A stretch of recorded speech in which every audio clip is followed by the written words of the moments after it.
partea bună și partea faină că este flore, partea rea, nu numai că picură, așa e foarte finuț. Să văd unde e cheia.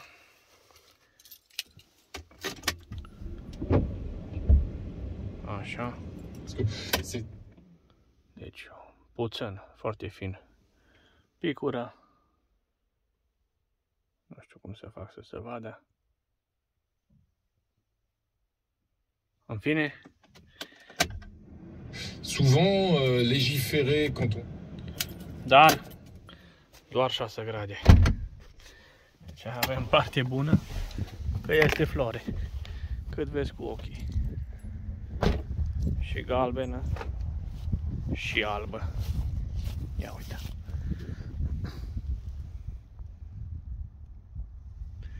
Și asta galbenă nu mai spun. Ce puf. Unele pe ăsta e deja. Mamă, dar bine mirosă.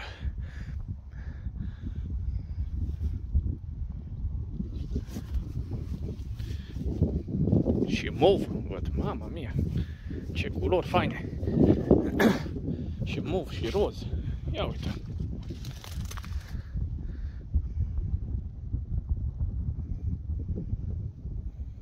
Tot frunza e la fel. Ai zice că e muștar. Clar, ca și muștarul. Dar mov. Uite, pe telefon parcă o văd roz pe telefon. Și uite și acolo. Cam asta e.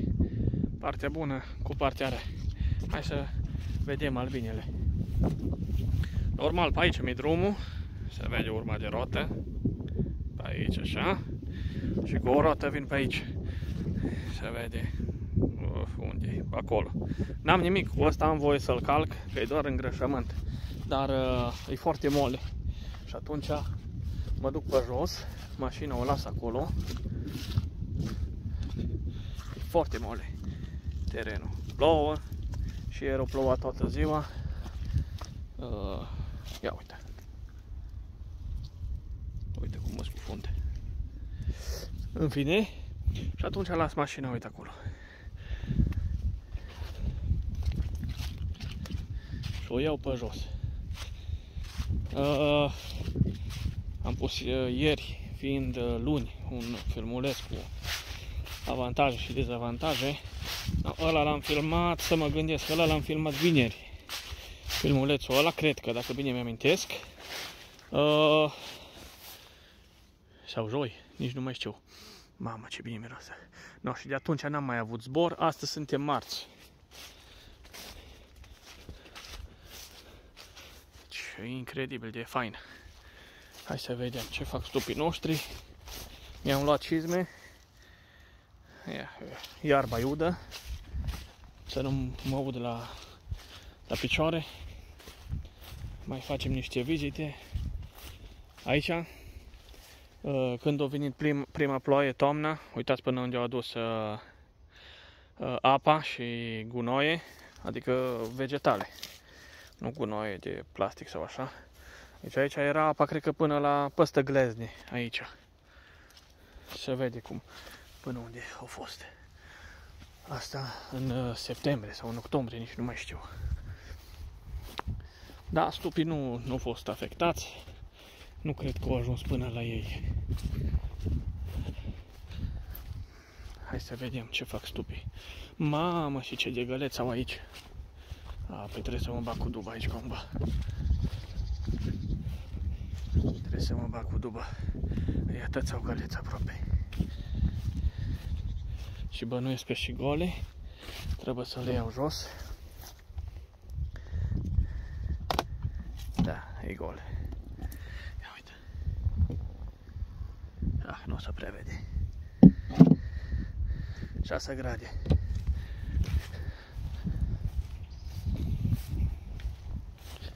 Ăla care are magazia, cred că s-a retras la 6 grade. S-a ascuns. Ia să ies și pe partea asta, altă. Muștarul aici ne înconjoară în pădurea asta.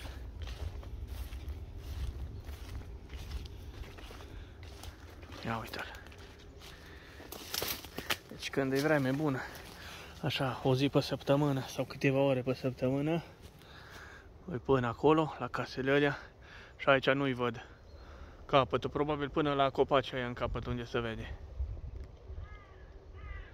Și se vede aici cum e pădurea și ține umbră, cum e mai puțin înflorit, ce interesant.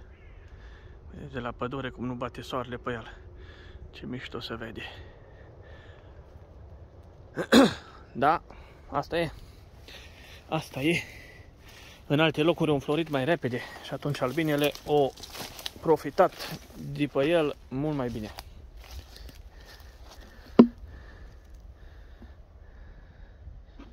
Mama, stau și propolizat-o. Hai, nici nu se văd albinele. Parcă nu os. Doar că le aud. Hai să deschidem. Nici nu mi-am dus de alta.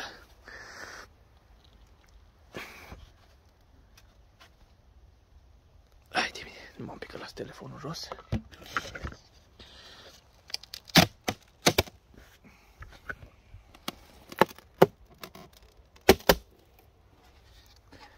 Cam asta e game-ul. 6 grade, mere până acolo, în capăt și vine până aici în capăt. Tras în față, miere are, cred că se poate vedea, până pe ultima ramă e full. Au miere sau sirop, deci hrană. Cam asta e game-ul. Și până aici vede. Hai că le închid că se supără. Nu le place. Ce drept că nici mie nu mi-ar place. Adevărul ăsta e. Bun.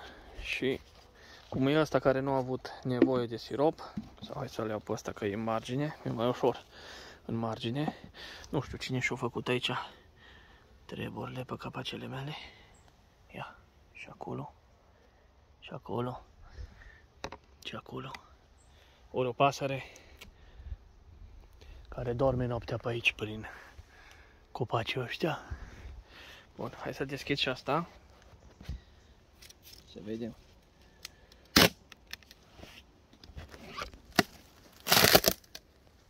Mamă. Deci se vede că nu i-a trebuit. Uite cum stau firele de miere. Albina vine până acolo. Hai să aprinde. Nu se vede. Ba, un pic se vede. Și miere până acolo. Nu-mi bag telefonul că îmi picură miere pe el. Dar e full. Uite cum îi prinde miere. Asta trebuie să și degustăm puțin. Miere lichidă. Asta nu a avut sirop. Uite.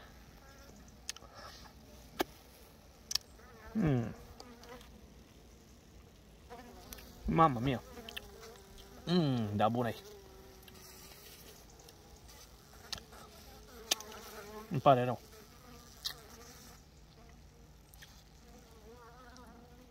Hai, da, bună-i. Gata.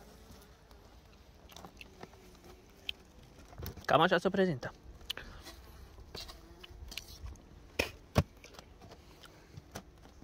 Așa. Cam asta e situația. Eu acum ce fac v-am mai prezentat. Ia uite cum s-a supărat. Du-te înapoi că e frig. Du-te în casă. Și aici stau, la ordiniș, și aici stau. Pentru că am vibrat tot paletul când am deschis.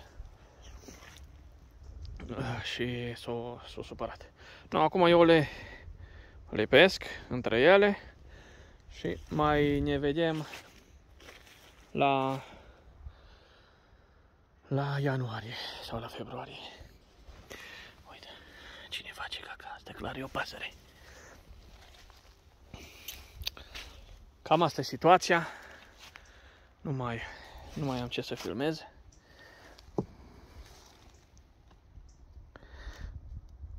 Decât că... Ia uite.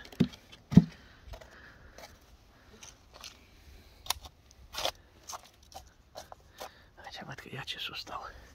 Ca și la primul.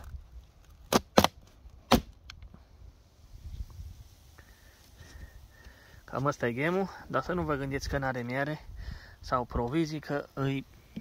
Nu știu dacă se poate filma.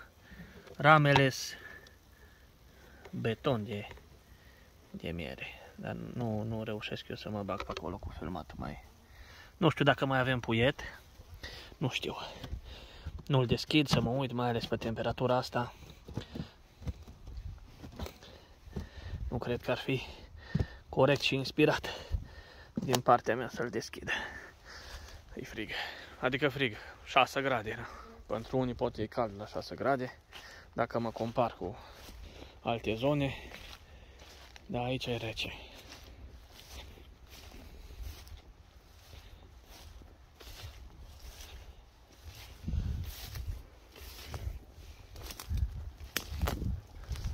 Hai să-l văd și pe asta. Aici cred că am avut o magazie de puiet luată de undeva și n-am știut unde să o pun și am pus-o pe asta. Cândva, nu mai țin minte exact. Așa, deci albina e jos. Mamă, și ce de miere are. Ia uite. Acolo nu-i miere, acolo e fagure nou. De ce e fagure nou pe partea aia și pe partea asta? Uite, e căpăcit, acolo stă un pic de albină și aici iarăși stă un pic de albină. Ciudat, ciudat. Deci fagurii ăștia doi, partea asta și cu partea aia e cu miere full căpăcită, iar partea asta de aici și cu aia de acolo, ia priviți, foiță, domnule.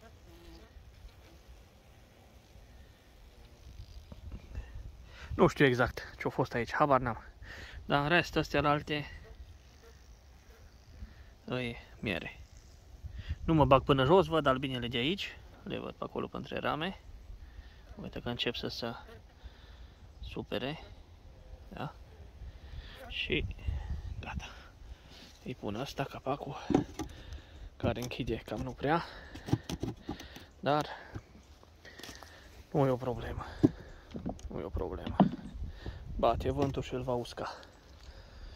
Cam asta e, nu știu dacă poate mai deschid eu câteva pentru plăcerea mea de a deschide stupii, dar în rest alte activități nu mai fac. Uite asta cum stă aici. De ce stai așa de sus? Și nu ești dus acolo jos. Ia să te cântărim. Are mâncare, hai. Mergeți acolo înapoi. Că-i frig. Nu ieșiți. Mergeți. Așa, hai. Și le las numai un picuț. Și vin peste un minut. Ele simt frigul. Să vezi cum se bagă tăte. Ia uite. Și pe urmă îl lipesc, fac o mână. Că nu pot cu două. Așa, nia. Le lipesc pe astea. Le las câte 2 pavaje la fiecare. Ăla de acolo vin și îl închid imediat. Așa. Uite. Așa, care așa a băgat profit și pun pavajul. Ei o să-l propolizeze. Probabil când o să fie vreme bună. Ca să nu le intre apa, să nu se infiltreze apa. Așa. Și îl mai lipesc și pe ăla. Să fie lipiți aproximativ. Acum, dacă paletul nu stă foarte drept. Mamă, asta e greu. Și ce s-a supărat. Ia uite cum e aici. Iar n-are horn. Cam atâta se închide. Tip horn, nu glumă. Chiar cu ordiniș sus. Bun. Gata. Vă salut. Iernare ușoară. Vacanța plăcută. Ia să vă arăt un stejar imens care e mort. Ia uite-l. Cel mai mare de aici din pădure. De la distanță îl vedem. Dar anual îi se rupe din crengi. Se vede cum e putred. Aici numai câteva au mai făcut frunze anul ăsta. Pe astea micuțe, pe lăstare ăștia mici. În rest, e mort. Dar e imens, trebuie, nu știu, 3 sau 4 oameni să-l cuprindem.